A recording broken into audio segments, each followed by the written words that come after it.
to introduce somebody of Tamzin Cuming's quality, integrity, and expertise. Tamzin's a colorectal surgeon for the past 30 years, and she leads the International Anal Neoplasia Society. She's an expert in anal cancer, and some of the techniques that she does involve painstaking, meticulous work with patients. She trained at the University of Cambridge and then Guy's and St Thomas's Hospital, and works currently in East London. But in addition to her clinical excellence, Tamzin has become a prominent advocate for equity, well-being, and professionalism in surgery.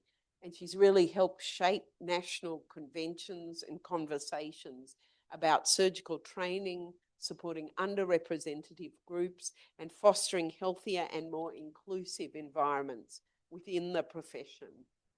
On the 12th of September 2023, the paper Sexual Harassment, Sexual Assault and Rape by Colleagues in the Surgical Workforce and How Women and Men are Living Different Realities, observational study using NHS population-derived weights, was published in the British Journal of Surgery, accompanied by a report called Breaking the Silence from the Working Party on Sexual Misconduct in Surgery, which Tamzin led. It received significant attention globally, with the most common response, I think, being shock, but also received a lot of attention from patients. And I hope we'll hear also that perspective. And more recently, Tamzin, it was the 1-year anniversary of this report, and there was an article in the newspaper actually about what 1 year on, where and how far Britain had come, and maybe globally. So Tamzin is very well known. She's done a lot of media about this. She's got a video on gender equality that has over 100 million views, and she's been on everything from BBC Women's Hour to many public communication platforms. And I think that's extremely important. She has 3 children, and she very kindly has come down, as I said, from St Gallen all the way today, and we'll go back. So we better give her a good dinner after this. But this is an issue that I haven't heard spoken about in Switzerland at all. Today we're talking about the UK. We're talking about data, not some political agenda, not something that is theoretical. But you don't want to hear more from me. I'll hand over. Thank you so much, Tamzin. So thank you. Oh, thank you. Thank you, Eva. And yeah, thank you all for coming. Thank you for inviting me. Can you hear okay? Yeah, it's a bit echoey. So I'm going to sort of give you a bit of an overview about how we got to that point. Yeah, sadly, not that much about patients. We haven't looked at the whole patient side of it, but we know that it exists. It's just the reason we chose to look at colleagues is that it was easier ethically to go ahead with it, and we knew there was a problem. And I think that's going to become clear as well. So sorry, I haven't got a clicker. So I haven't got any financial disclosures, but I did want to give you a content warning that some people watching may have experienced sexual misconduct. We know how common it is, and that talking about it can sometimes be triggering or upsetting. So in the UK, we've got a helpline through the UK Surgical College, and I'm not sure what the support structure is in Switzerland. But you know, that is something that we need, a way for people to see someone and talk to them if they're upset by any of this discussion. And I'll get on to that at the end as well. So I'm just going to talk essentially about, you know, why me? Why did I get to this position, talking about this being a colorectal surgeon? How and what did we do, and what are the next plans?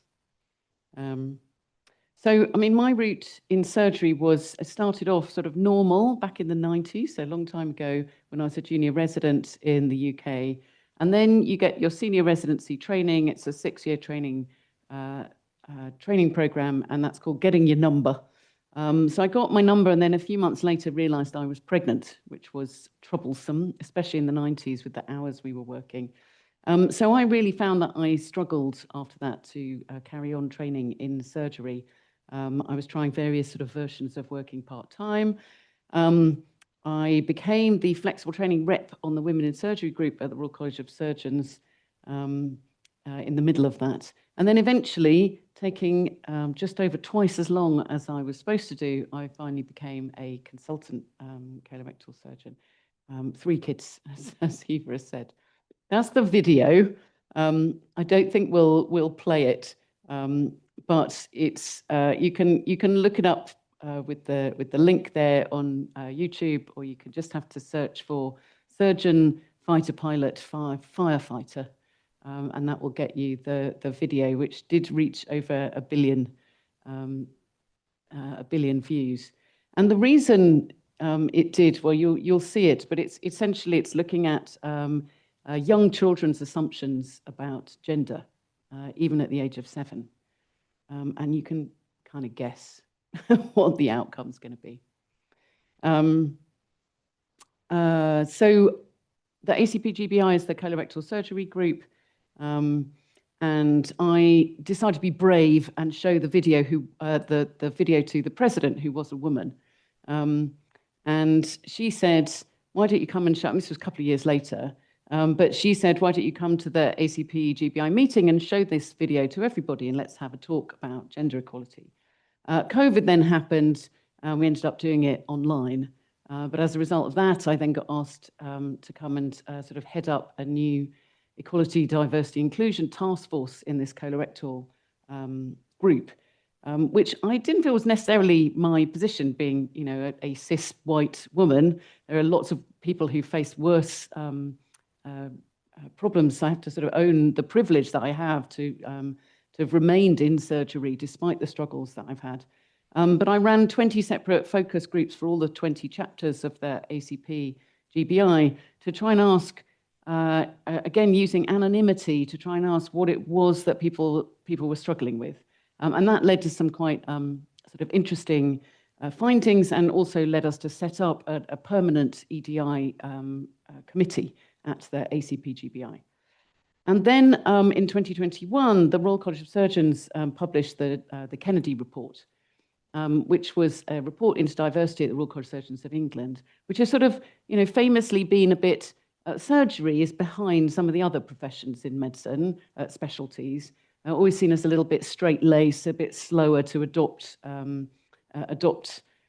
developments, certainly slower to have equity in women. So at the moment, in the UK, the number of female consultants is 15%.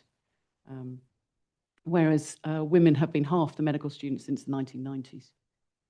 So so this was actually one of the first reports I've ever read from cover to cover. I found it very inspiring, and it kind of inspired me to apply to be the chair of Women in Surgery. There were a lot of kind of changes, and you thought, wow, if these changes come to pass, actually the college is going to be completely different. And in fact, like a lot of women, I didn't just choose to apply. My friend phoned me up and said, Tamzin, you have to apply for this. And so it's one way that we have to think about. We're not very good at putting ourselves forward often. And you have to listen to your friends and then do what they say. So September 21, it was actually the 30th anniversary of a women's group at the College of Surgeons of England. And for that, there's a little publication that comes out of the college. And there was a guest editor for the 30th anniversary, Rebecca Grossman, who was on the Women in Surgery group, and she commissioned an article by Simon Fleming and Becky Fisher, and this is where this all started. So Simon and Becky were on social media and had been told in sort of anonymously and privately about stories of even rape, but assault and harassment in surgery as trainees. But when Simon asked for people to co-author this article, no one would co-author it who had been in his direct messages. And so he co-authored it with Becky Fisher, who's a junior surgical trainee at the time. It's quite, this is what got the ball rolling, essentially, in September 21.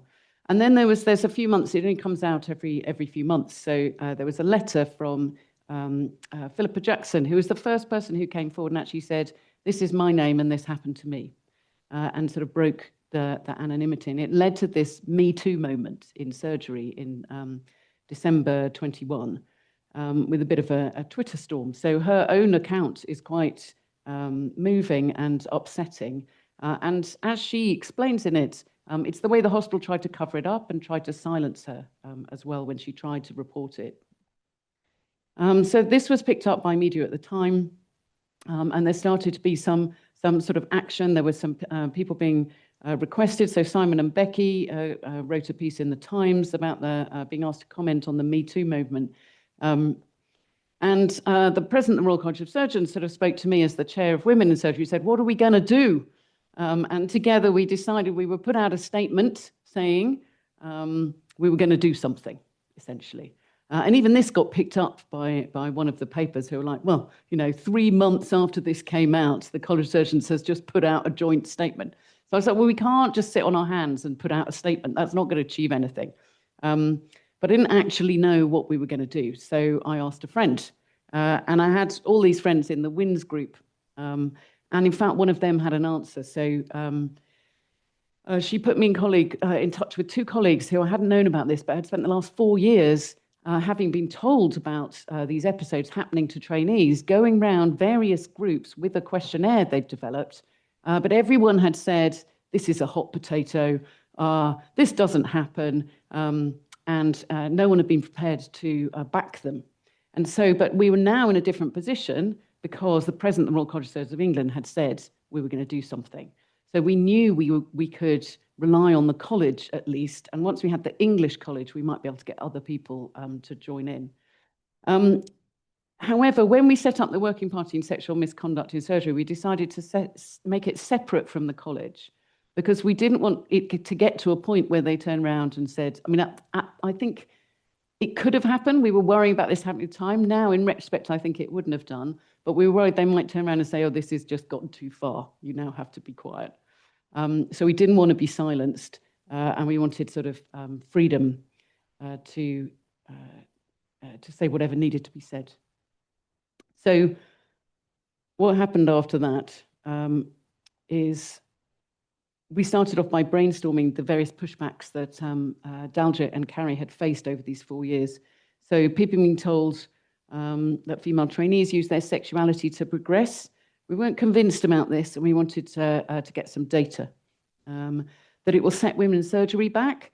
And as I was concerned about that. I thought this might put women off going into surgery, and here I am, the chair of women's surgery, and I'm putting women off. But I was thinking, do we really want women to go into surgery so that they can be assaulted and then cannot even report it? So I thought, actually, what we need is became our tagline, is that we want surgery to be a safe place to work.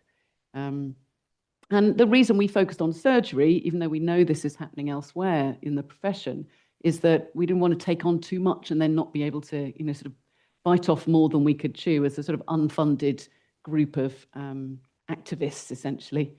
The fact that people hadn't heard more about it, we thought, right, we're going to need data to answer that. We involved trainee reps from the Women in Surgery group, and then everyone trying to move it along and make it somebody else's problem. Vexatious reporting, we decided we would discuss that up front. It is something that men worry about, in particular, being accused wrongly, and it is extremely rare, in fact. So these are the reasons that we set it up. We collaborated with the psychology department at University of Exeter, So they were non-medical and they were not part of the College of Surgeons. And our colleague there, Chris Begany, undertook to eliminate any names that had been given, because they was worried about sort of the legal situation if we were told criminal acts had occurred and given names. So in fact, these you can put all these pushbacks into one thing. One is, your facts are wrong. This isn't happening. The second is, okay, the facts are right, but it's not a problem. And then the third pushback, and you can pretty much put all these pushbacks into this, it is a problem, but it's not my problem. The other really helpful, and I put a quote there for you to look at, as part of the work we managed to get, and there was quite a lot of qualitative comments we left space for, and we asked people to tick their consent that these could be used anonymously. So these are all being used with permission. And importantly, we linked up with Professor Ross Searle, who's a professor of organisational psychology at the University of Glasgow. And she really gave us this sort of academic view on all of this, that, we felt we wanted to do something, but we were all amateurs in this field and didn't really know what we were talking about. And so it was amazing to read some of the work that she's done, which is specifically on this, and to get this insight into the moral mindset of perpetrators. We also started with some definitions. And I think one of the things that happens, particularly in surgery, but possibly in medicine, and in any area where this is happening a lot, is it becomes normalized. And as we went through this process, I realized the things that had happened to me that I had normalized. And I hadn't seen this as sexual harassment. I hadn't seen that, in order to avoid anyone asking me, about my sex life at the weekend, I would revise the rugby scores and the football scores so I could turn the direction to talk about sport, which was a safe place to be when I was in theatre, and many other accommodations that we make. So we had clear definitions, and basically what we decided was to get data. We needed data, but we know that people, it has to be as anonymous as possible. We also wanted it to be detailed. So we gave definitions, and I just put this as sort of examples so you could see just what we broke it down into. And it's amazing reading it when you've been through years of thinking, well, nothing's ever happened to me. And you read through thinking, well, yeah, okay, there's definitely been jokes with sexual contact. There's definitely been. And in fact, you have been present for much more of it than you think, particularly as a woman. We asked about specific incidents, and that's how we got sort of a qualitative detail out of it as well.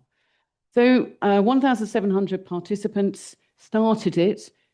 We left no cookies, so you had to finish it in one go. You couldn't come back to it. It was also quite an involved and quite challenging survey to do. So I'm kind of proud we got 1,434 participants, and 52% women, which means there were a lot of men that answered this, which was very helpful. As you can see here, we didn't really manage to tap into medical students or more junior doctors. So it was a lot of more senior doctors, although we used all the networks we could. So the colleges network, we ended up using social media. We tried to send this to sort of medical schools. That was difficult. Just to try and get the questionnaire out to as many people as possible. So the results, and this was the one that made the headlines, that 30% of women who'd answered the survey had been assaulted.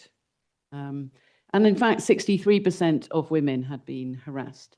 But what you can see here also is that 7% of men had been assaulted, and 24% had been harassed. But we also asked about witnessing. So 90% of women had witnessed someone being harassed, and 81% of men. So either people are being harassed only when other women are present, or harassment is happening and men are just not seeing it. A lot of the time they're seeing it, but sometimes they're not seeing it. And that fits with when these results came out. In my hospital, people came up to me, and the men came up to me and said, "This is awful, I had no idea this was happening." And the women came up to me and said, "Thank you for doing something about this." And so there's just been a sort of different understanding between the genders, in fact. So I'm not going to go into the results in details, but just to show you that there was this statistically significant difference between men and women in all the answers. and that we did have 11 rapes reported, 5 of which we had details of, and none of the rapes had been officially reported to the police or to anyone else. Less than 16% of all of the episodes had been reported. And these are the sort of reasons why not: being accused of overreacting, definitely reasonable fear of damage to your own reputation, and then not knowing, because of this normalization, not knowing what counted as serious enough to report. We also asked what participants felt about the organisation, so General Medical Council, the regulators of doctors in the UK. And again, you see the gender split in that men, in general, about 50% felt that they were doing okay, but that was far less for women. You have a question? Yeah, go on.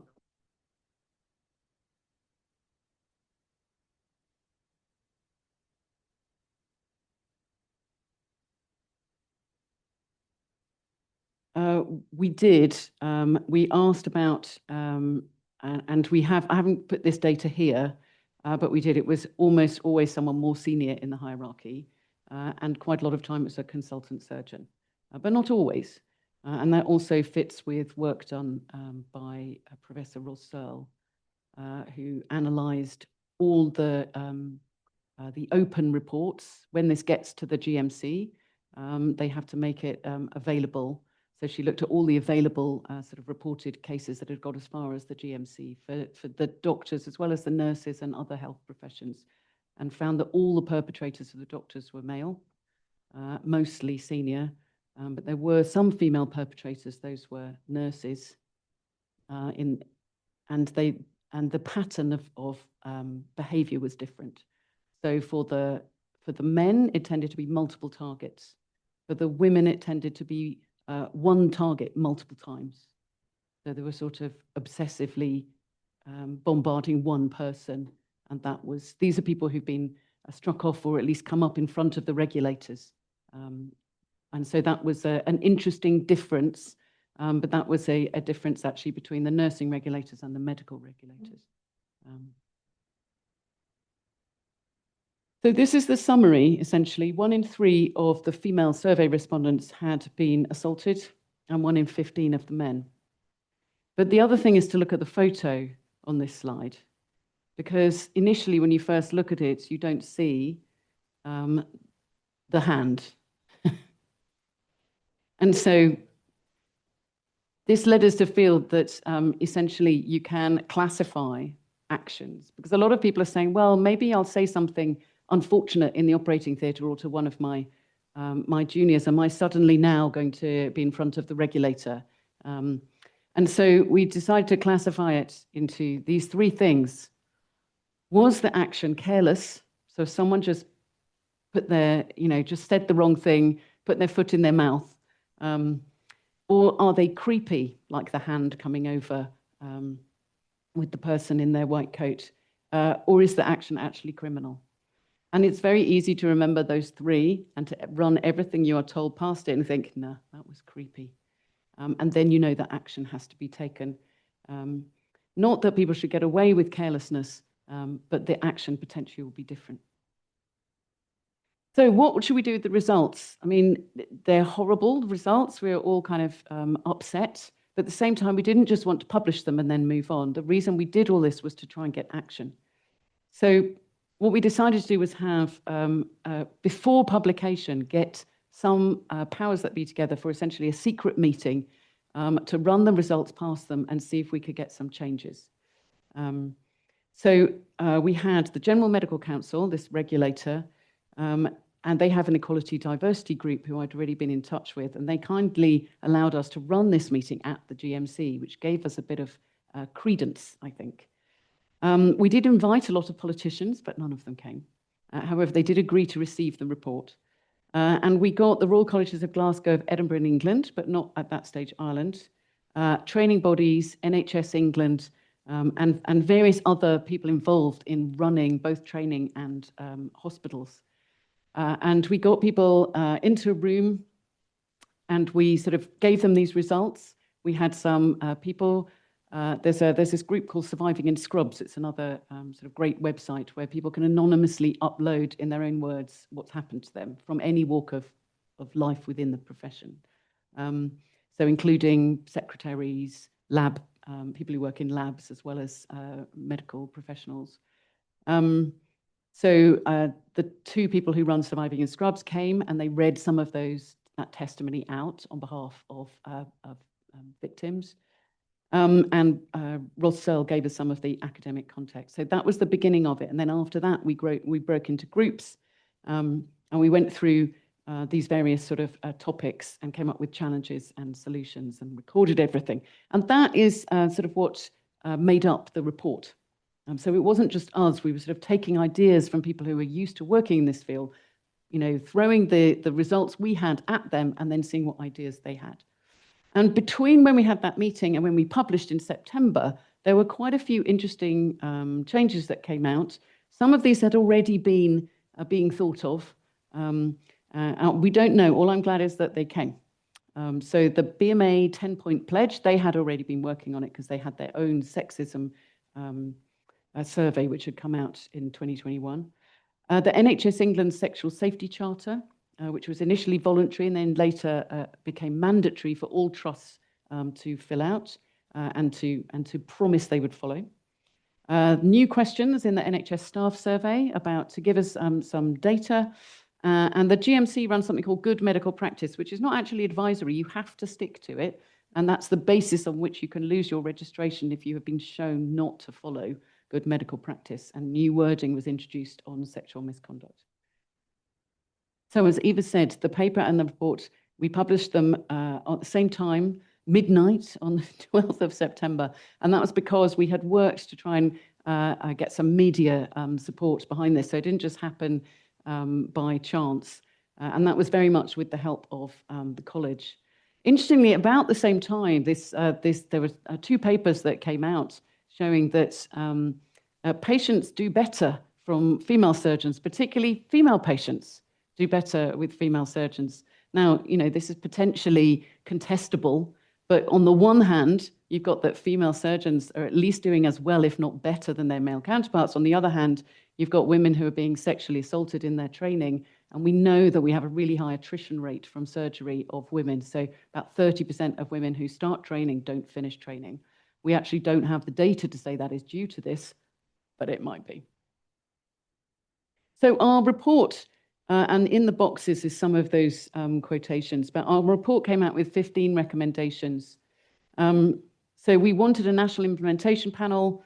We wanted independent investigations so that trusts can't basically mark their own homework and hide, basically support the perpetrators over the people they've been targeting.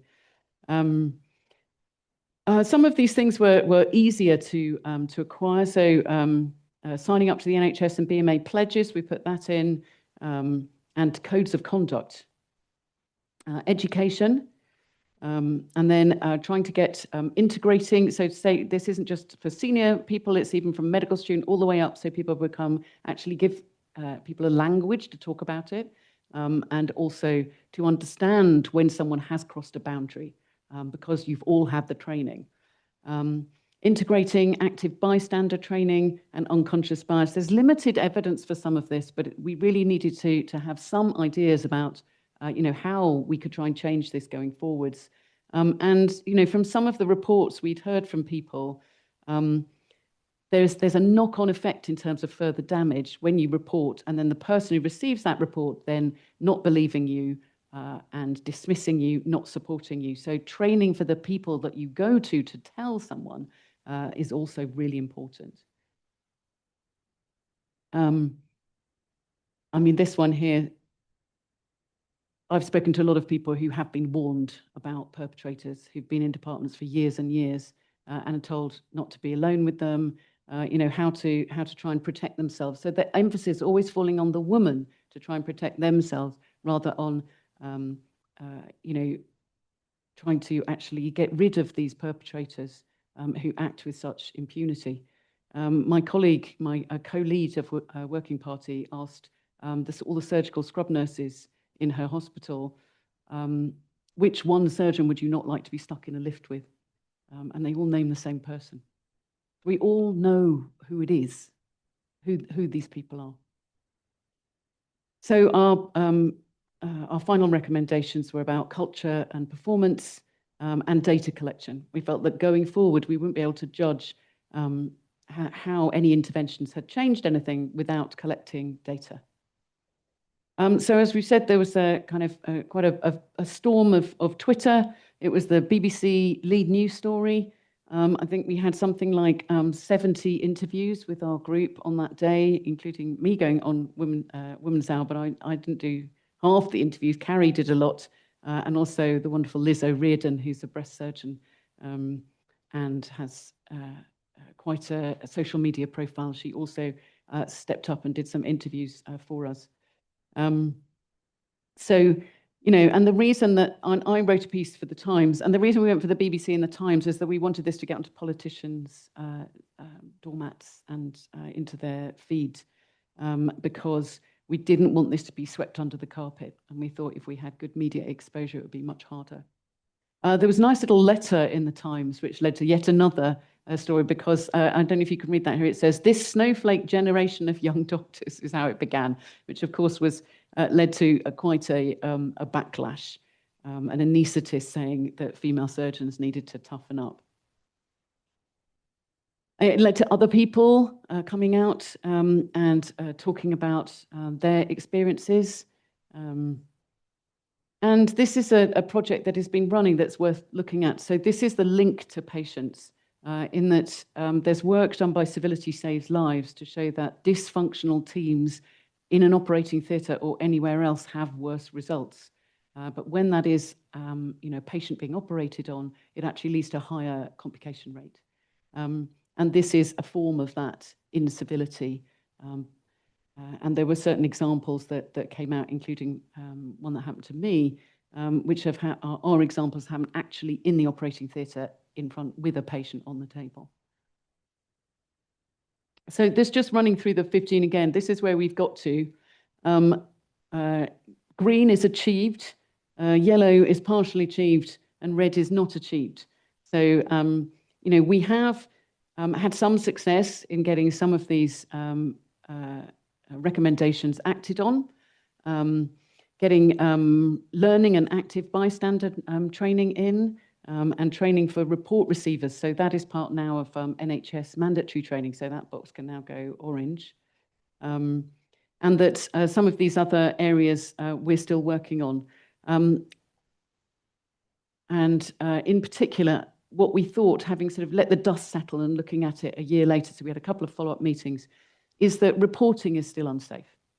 And part of that is because, you know, as a result of all this exposure, people came forward and say, this has happened to me. What should I do? And, you know, what we could say is there is actually still no safety to reporting it. And at the moment, what you need to do is take a contemporaneous record, email it to yourself so that you've got a date stamp on it. But you may not feel safe to report at the moment, both for your career and both, you know, literally in where you are working. And that's what we need to change. So I don't want to overrun. Tell me if I'm going to. But, you know, we're quite often, people are saying, look, I don't want positive discrimination. We can't increase the number of women by having quotas for women. You know, people will get by on their own merit. Surgery is a meritocracy. But as my colleague Vic Pena said, there's no meritocracy if we don't all start at the same place. And if you are having, as well as to do your operation and to learn surgery, also to think about whether you put a tape across your blue scrubs so that no one can look at your bra and comment on your breasts, whether someone standing next to you is touching you with their arm, and this is entering your brain while you're also trying to look at what you're dissecting on a screen. It is not an equal playing field. I got invited to Parliament along with the chief nurse and one of the Surviving in Scrubs founders to talk to the select committee. And that was very eye-opening because apparently it's a very similar situation in Parliament. And we have got evidence as well that there's a similar situation in the ambulance service, and there's a report also from the police service that it's similar. We brought out the Turning the Tide report because of the need to try and change the situation when it comes to reporting, not only the safety of making a report, but the effectiveness of that. Because when you do get to the regulators, it's very variable what happens in terms of sanctions for that perpetrator. We were advocates for anonymous reporting. And one of the advantages potentially of that is, although you haven't got anything you can take to a criminal law court, you have then, if you've got multiple reports, you have found a hotspot. And you can then go in and investigate. And when people are directly asked saying, this person has been accused, have you had any experience of it? That's when you start to find, to get the truth. And it has been tried in a medical school in New Zealand. It's where I first heard about this hotspot idea. And they can show you a little graph of all the medical students going out to these peripheral hospitals and which ward is the hotspot. And then they can go in, someone from medical school, someone in charge of that ward saying, what's your problem with this ward? Because we've had 15 reports. But that was co-created with the medical students who felt that you needed 15 reports to be safe, so they couldn't be targeted. So we had some follow-up meetings. This is the Turning the Tide report, and this is one of the cases that inspired it. So this is a surgeon who basically assaulted junior surgeons. So he's a consultant, assaulting junior surgical trainees for 10 years. And the sanction he was given was just being suspended for some months, 6 months. And then the GMC actually appealed it, but it was just extended to 8 months, despite a huge amount of work done by those people who've been targeted, who'd been victims, being present at the tribunal and really quite traumatized by having to go through explaining and defending themselves against very highly paid and skilled barristers who were brought in defense of the doctor. So what about the perpetrators? 2 slides just from Rossel's work. So the Professional Standards Authority oversees all of the regulators in the UK for the nurses, the doctors. And this is the work that Ros did, looking at 232 proven cases of sexual misconduct with her team. So 88% of those perpetrators were male. And this is where the female perpetrators came in multiple episodes with a single target. And sexual misconduct was more frequent among doctors than other healthcare professionals. And colleagues were a target group in 32%. And I'm afraid patients are a target group also. But it was also found that sexual misconduct between health and care practitioners was treated less seriously, particularly on the doctors regulator than had it involved patients. Characteristics of perpetrators.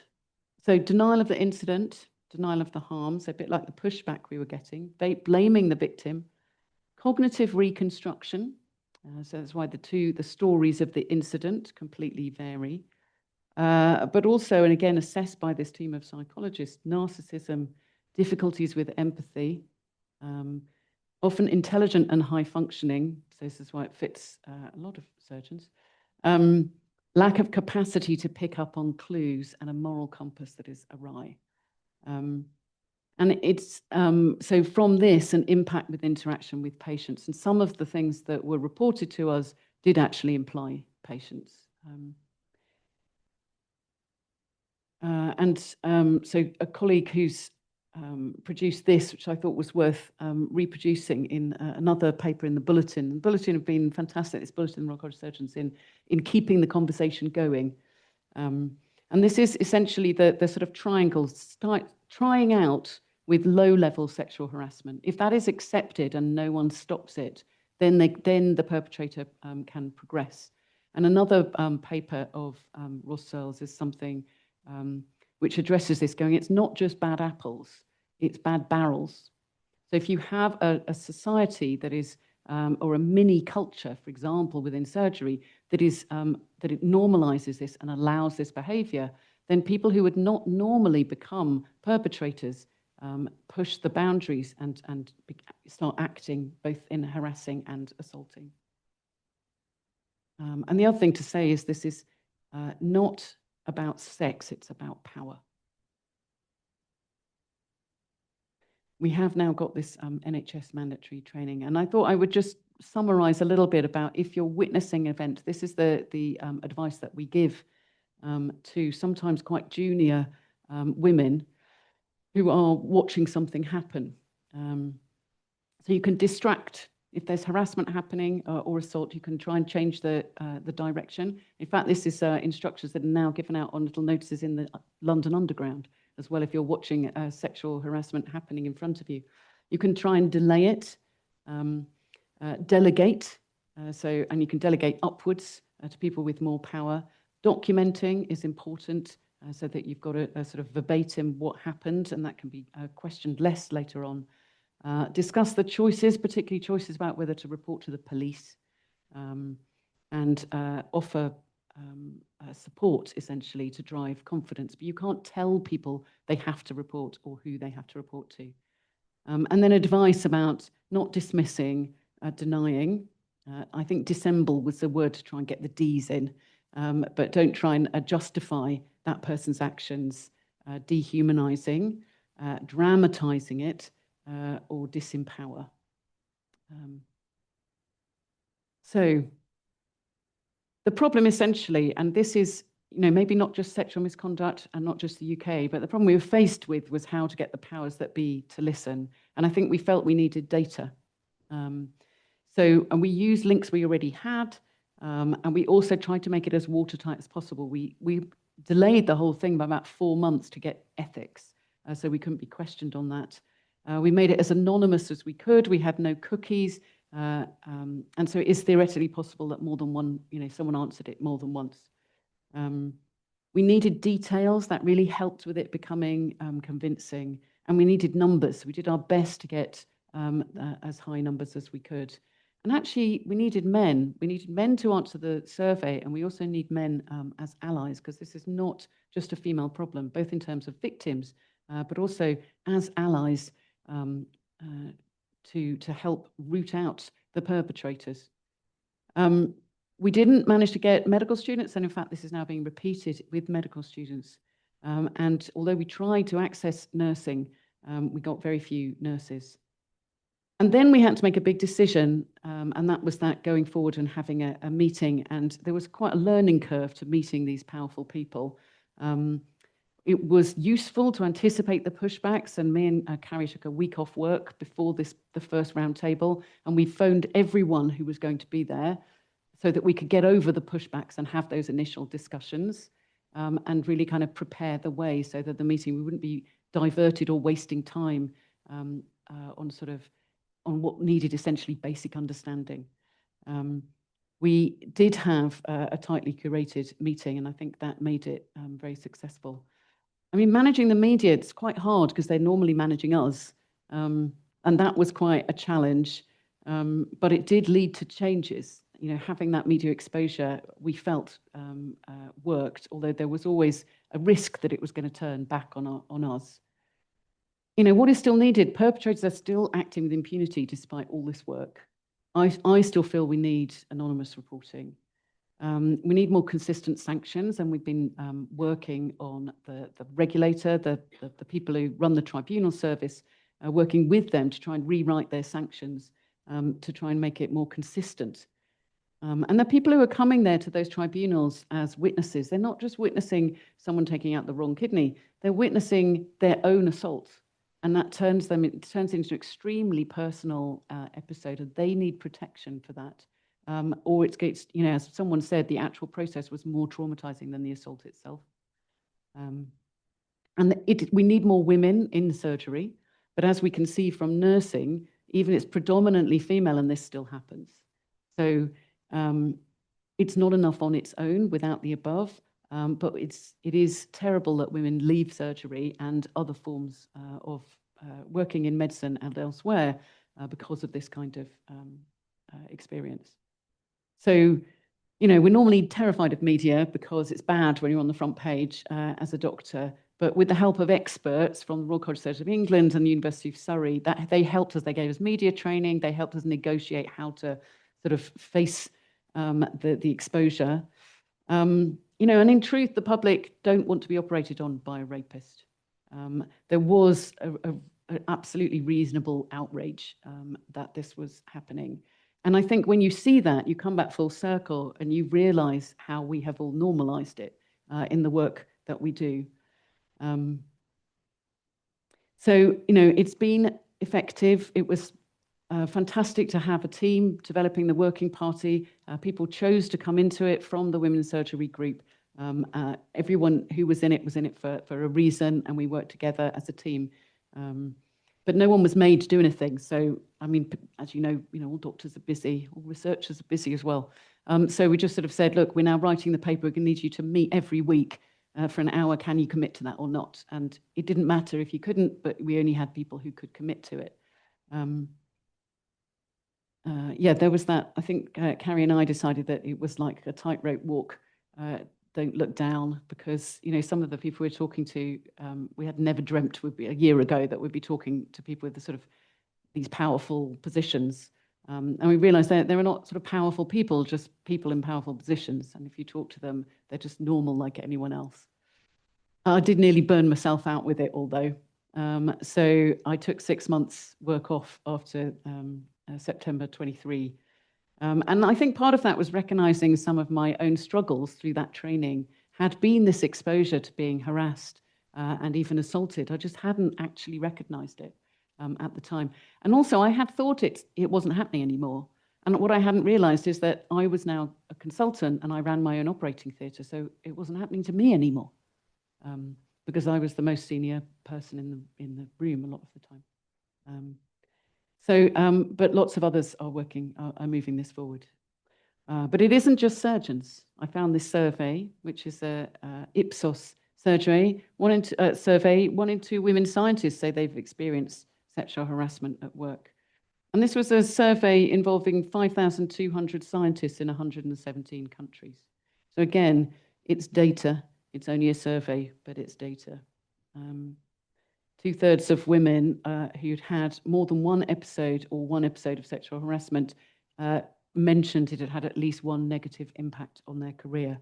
So avoiding certain staff members, very aware of that, not feeling safe in the workplace, losing confidence in their institution for not protecting them, becoming disengaged, and missing professional opportunities. So, you know, the reason we did surgery is because it was where we were working, but it wasn't because we thought this is only happening in surgery.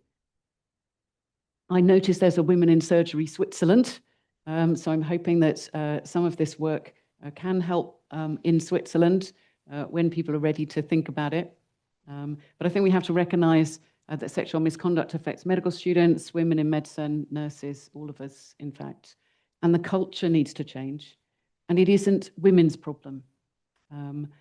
Men are 99% of the perpetrators, but not 99% of men are perpetrators.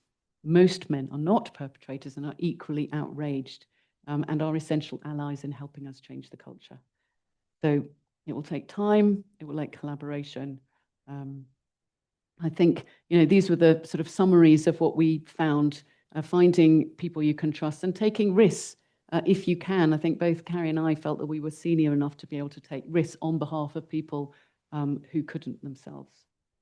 So that's our gang, with the help of May Nortley and Ross Searle. Thank you very much for listening.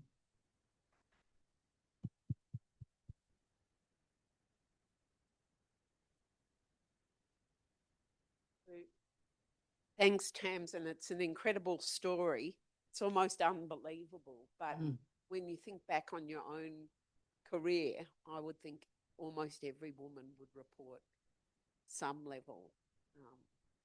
I know the story in Sydney. The story in Sydney was there was a professor of radiation oncology. This is public. The guy was in jail. I think he's now been released. It was well known when you went to his hospital, the first thing you were pulled aside and said, never be in a room alone by other women. Never be in a room alone with this man. His specialty was this holistic person care. So he really had a narcissistic personality. He invented this holistic person and he was criminally convicted of rape. He had a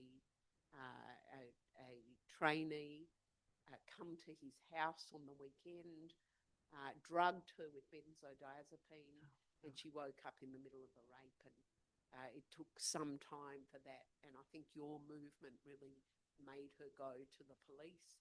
Wow. And there was a full-on court case. Of course, the man's very religious wife sat at his side throughout the whole thing. And I think, not sure if he still is in jail or not, but it was in one of the big hospitals in Sydney, and, you know, people pretended that they didn't know.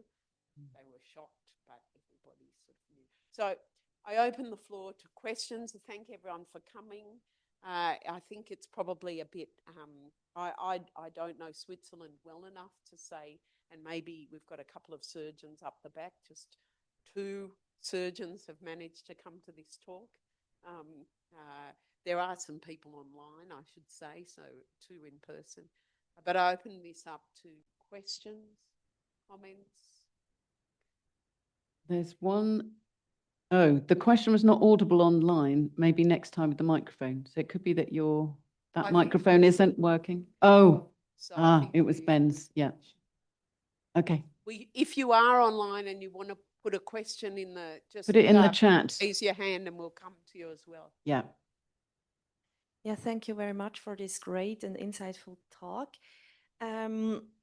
We have some data from internal medicine physician. I did a big survey about sexual harassment, but the main focus was more about gender discrimination and also compatibility from family planning and the job. And now we are in the submitting period of all these results. And I was wondering, you had a lot of recommendation. What would you recommend is how to start to really bring it to the people to make a change? That's really interesting. So you're at that point now where you've got the results of this work. We have it, and we are not now submitting the papers. You're looking to submit it. I mean, the question is really what change is needed and how can you bring about that change? And then who do you need to speak to get that change brought about? So it's going to be similar to what we had. So we wanted to speak to sort of people who have power within the organizational structures. If you can go and speak to them, so for example, our regulators had this equality, diversity, inclusion group. So that was a good way in. I spoke to them because it's all part of how uneven the playing field is for women having to sort of negotiate being discriminated against, as well as all the usual challenges of the medical profession. So yeah, you could just try and do what we did and have a meeting before publication to talk and to try and get some of the organizations involved to see this and to see it as the problem that it is. Having got the data, you've really got a kind of weapon you can use to bring that about. It seems to be a little bit difficult. It is. what I tried also, because this was a survey which was founded from the Swiss internal medicine physician. Yeah. And I sent the results to the co-presidents, but they just told me, it's interesting and important, but nothing happens at all. Yeah. So because we really need a change in the for the internal medicine physician, because we have data from them and also from medical students. But So you've got to work out who can bring about the change. So if they're not going to listen, you need to find someone who's going to listen. So you've got to try all the different, who regulates doctors in Switzerland, who organizes the medical schools, how do the colleges work? And you've just got to kind of be brave and go out to all of them, but you need a team. So it's not just you on your own, and you need to basically sort of contact them and tell them about these results. And then ultimately you might need the media to pick up on the results. Because then it's much harder for them to, that's what helped us. As you could see with the Twitter exposure at the beginning, that's what turned it. So instead of being rejected all the time, which it had been, there was suddenly, it became, you know, I think the president of the Royal College of Surgeons was being asked to go on, you know, the BBC and explain, you know, why there were all these sort of surgical trainees being assaulted. And, you know, that suddenly then comes home to them, the people who have these powers. They can no longer ignore it. So it's trying to find the sort of chink in the armor there. And yeah, if we can help at all, we will. So these are very sort of country basis, but if we can help with any ideas from the rest of the working party, we will. Thanks a lot. How big is your Surg? Sorry? How many respondents? There were around 600 or 700 doctors and around 350 medical students. Pretty good. Yeah.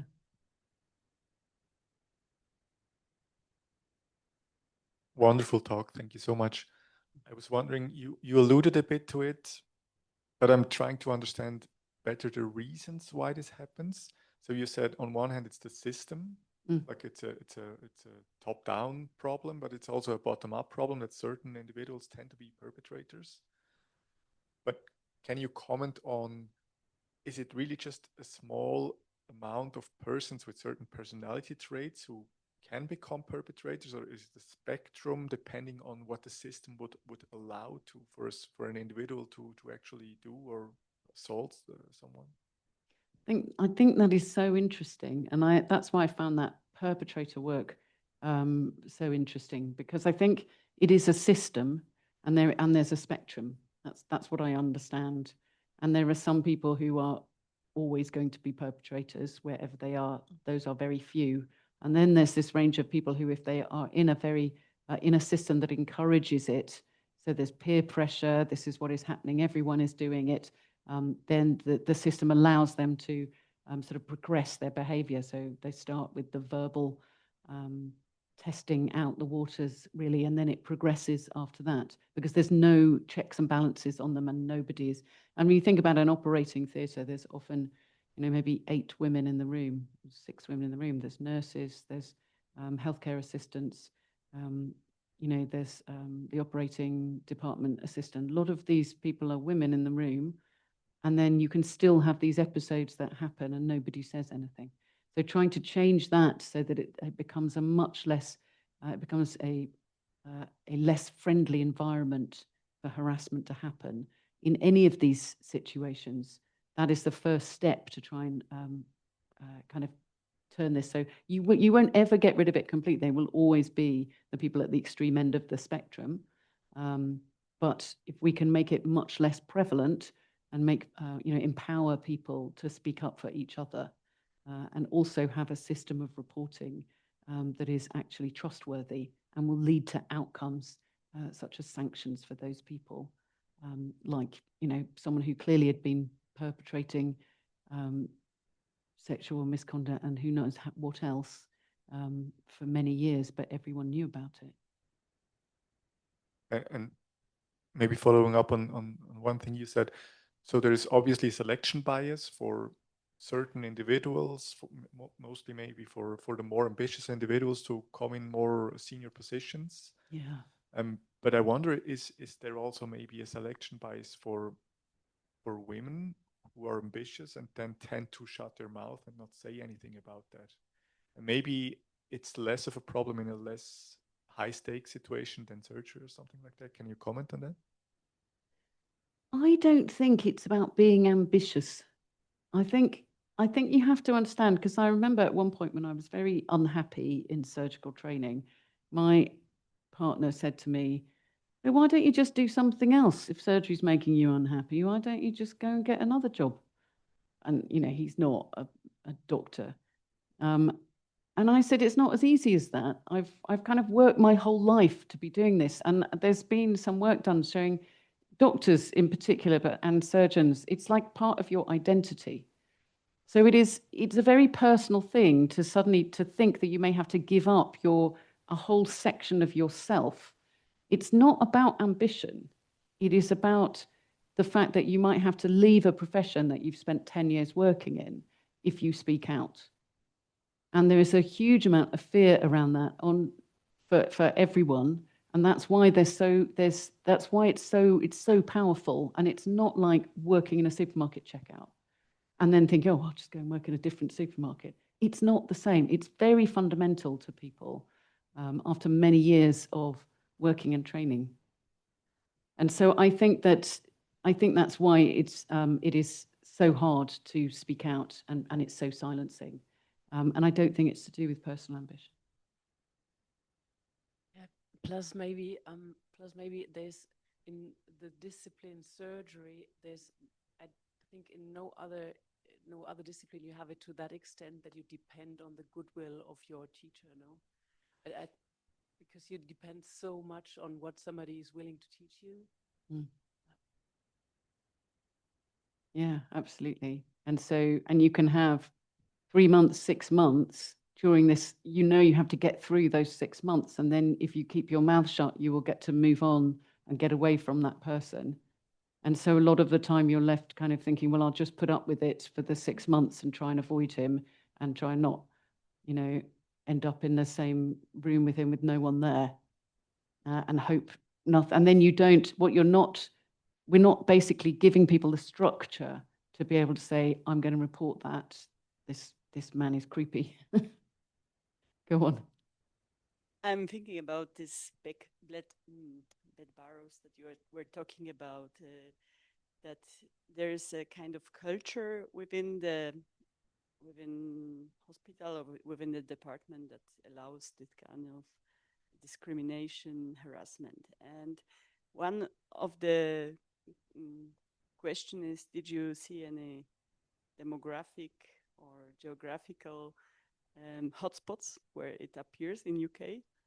And the second was if you also had any distinguishment between not sexual harassment, but I think in surgical fields especially, there's some kind of aggressiveness that is or concurrence between the people, or that they were assaulting them during the reports. They will get criticism. They're really harsh argumentation, which is then maybe the first step to make the power play, and then the next step will be the sexual harassment. And I think we should be thinking about harassment much more settled than only about the sexual one.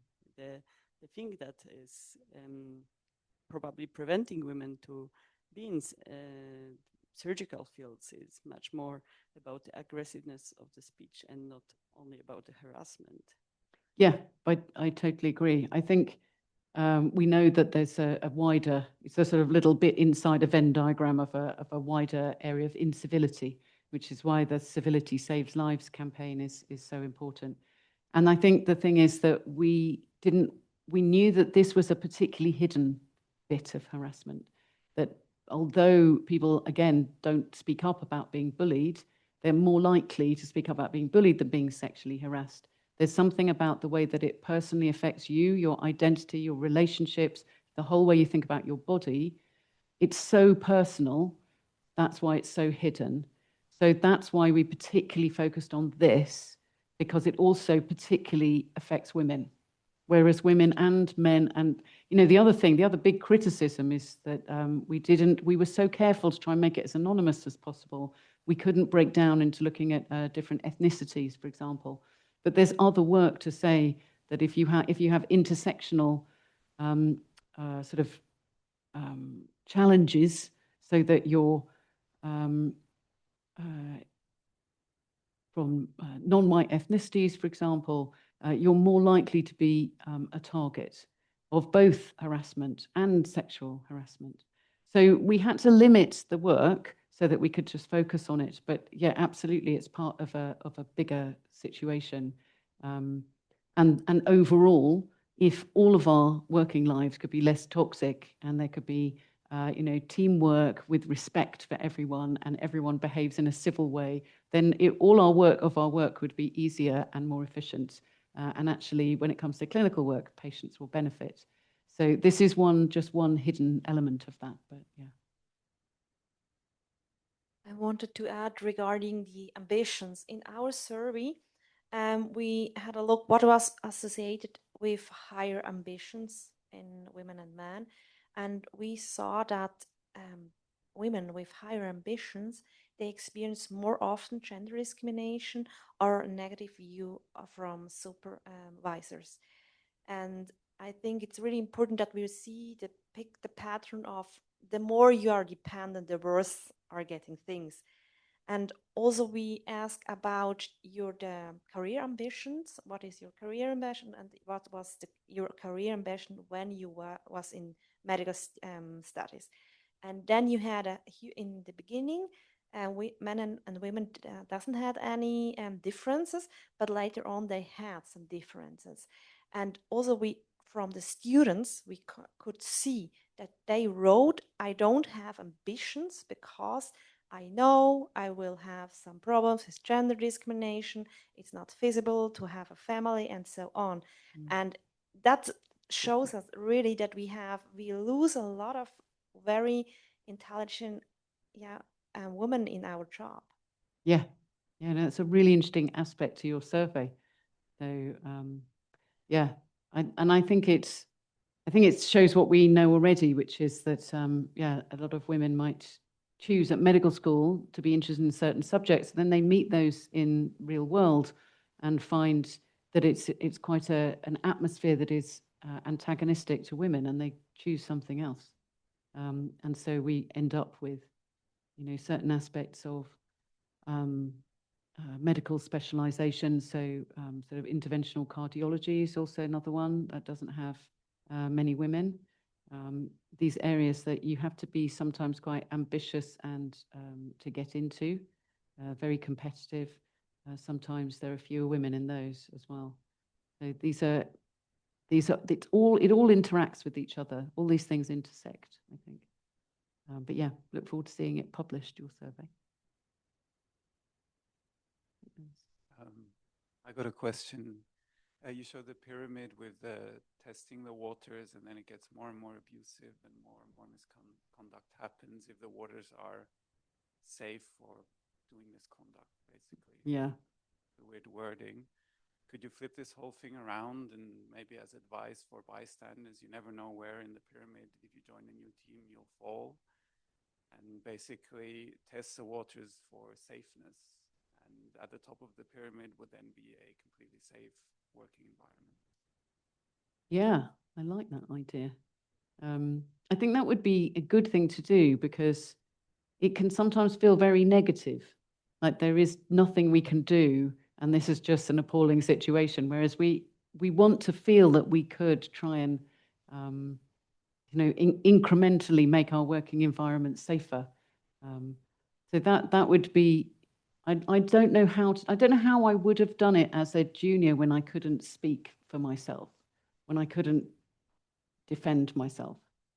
For whatever reason, you couldn't, you could step away from someone who was coming too close and touching you, but you couldn't say, stop or be outraged like you would be if, someone did it in a supermarket queue.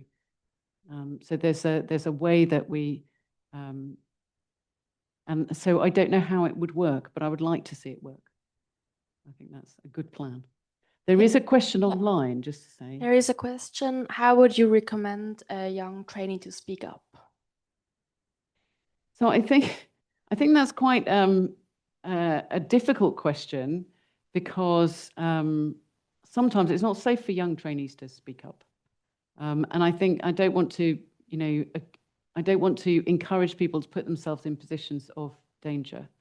So I think if it is safe for them to speak up, then the person they should speak up to is their supervisor, whoever's in charge of their education.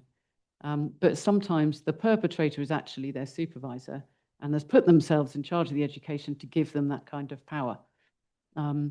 And what has happened, I think, with some of my colleagues is that because they have female surgeons in the department, trainees come to them. And so sometimes going to a woman to report feels safer than going to an educational supervisor if they're not implicated, is the sort of correct line of referral. But sometimes people aren't able to do that or ready to do that, in which case sort of sharing it with a trusted colleague and at least documenting what has happened with a time stamp on it. Certainly in the UK, you have 5 years to report. And what we've asked for the GMC is that those dates get extended because people are, junior trainees are sometimes not in a position like a consultant position yet to be able to report that. But sometimes those perpetrators are still in position and there's many years of sexual misconduct has gone by unremarked. But if they are then later in a position where they're able to report, they can still do that and still stop that person. I have a question. Thanks a lot for your work. It's really inspiring. Today at lunch, I overheard a conversation here at the hospital. Some employees were talking about how they have been assaulted here at work. And they were saying that they didn't report it because, yeah, they wouldn't expect any consequences from it. And they knew also of some cases that have been reported and nothing happened, that the perpetrator was still working at the same position. So I was asking myself, because you also mentioned this in your survey, that one of the reasons why people do not report is because they know or they think nothing will happen. Yeah. How can we make sure that the sanctions are actually enforced? It's such a good question, and it is still unanswered, I think. We all see that this is the problem.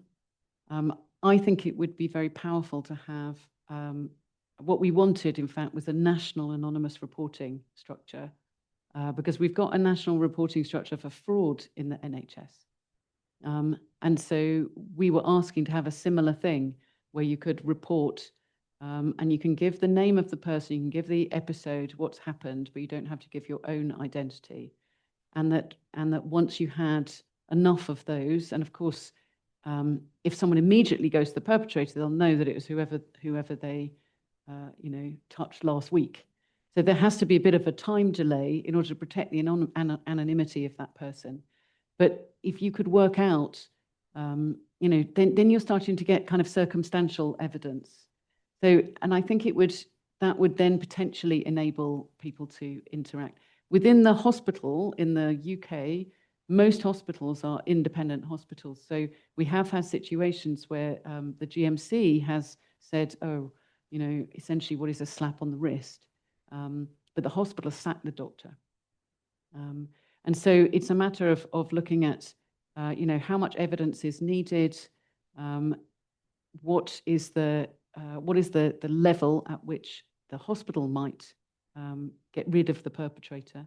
The trouble is that in order to protect themselves, a lot of these perpetrators become very powerful. So there's one person in every trust who reports people to the GMC, to the regulator. That is the medical director. So we have had reports where some of these perpetrators have been the medical director.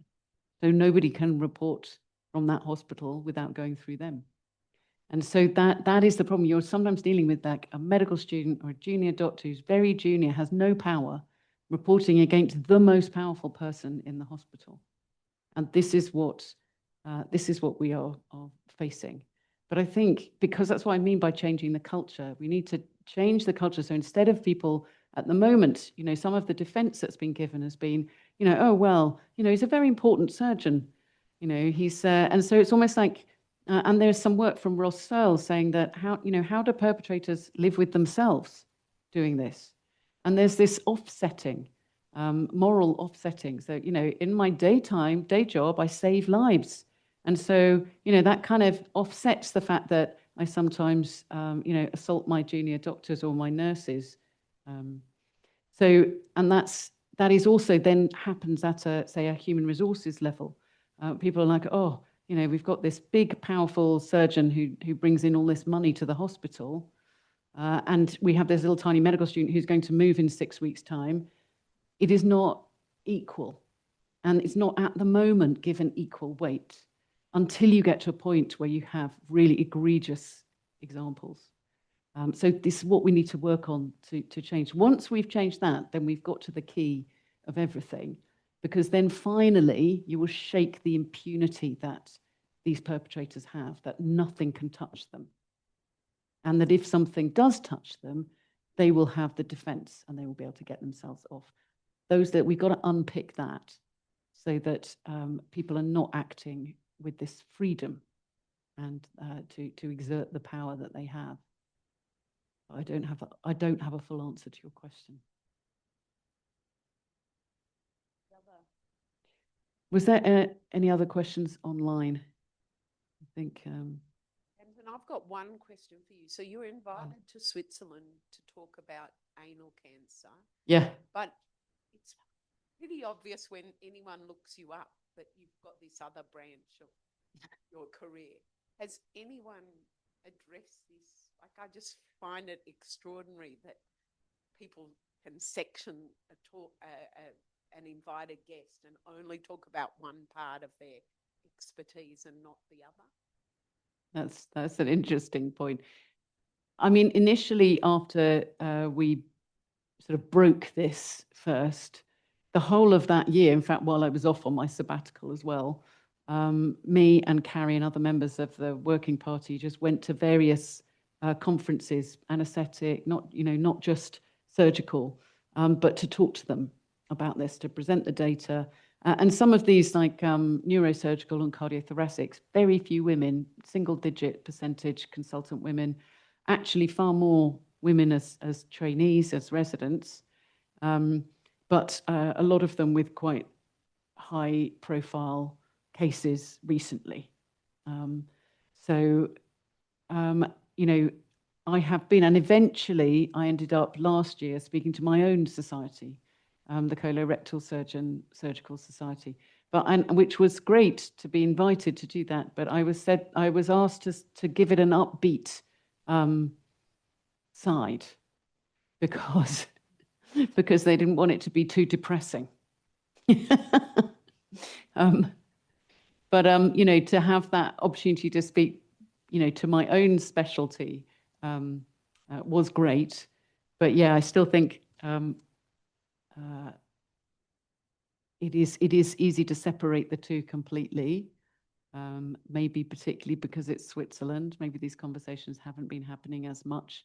I mean, certainly Australia is well ahead of us, and we were looking into what's happened with the actions and the changes that Australian surgeries tried to bring about, and the impact of that, because you're about 5 years ahead of us in Australia, but in lots of other countries, it's still very taboo to even talk about it. So just a small token of our appreciation. Oh.